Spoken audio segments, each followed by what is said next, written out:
In 1985, Kawasaki first introduced the Eliminator ZL900, which used a 900cc inline-4 engine from their flagship sports bike, the Ninja ZX900.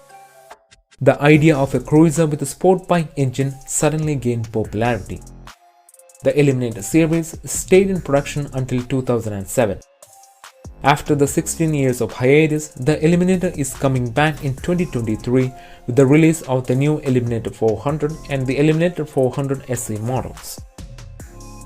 At this year's Osaka Motorcycle Show in Japan, Kawasaki unveiled two versions of the motorcycle which they have been teasing for some time. A lot of people were expecting them to have the 250cc inline-4 or the 400cc inline-4 engines from the ZX25R and the ZX4RR sport bikes. However, what we got was two versions of the Eliminator powered by the same 398cc parallel twin engine found in the Ninja 400 and the Z400. The higher spec SE variant of the motorcycle also gets some really useful goodies. From the very first look, it is clear that Kawasaki is aiming at Honda's Rebel series. With the same power output as the Honda Rebel 500, the new Eliminator's 48 bhp parallel twin engine positions it as a strong contender in the market for beginner cruisers. The motorcycle features a steel tube frame with a twin shock absorber at the rear and a twin telescopic fork setup at the front.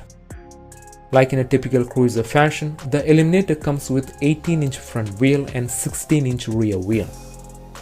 But unlike a cruiser, the Eliminator is lightweight, weighing only 388 pounds or 176 kilos for the standard model and 392 pounds or 178 kilos for the SE model, which includes a nose cowl, 4 gaiters and other additional technologies.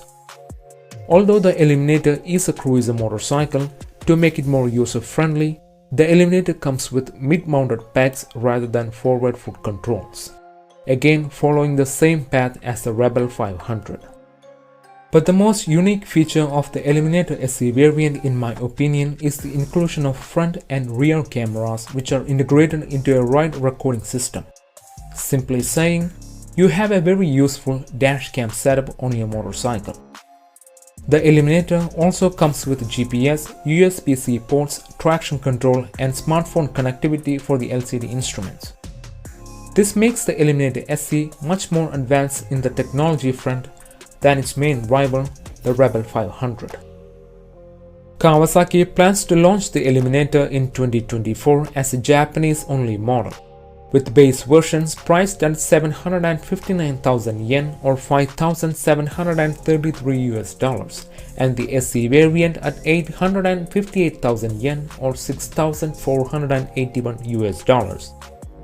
If there is enough demand, Kawasaki will consider releasing the Eliminator in other markets including the United States.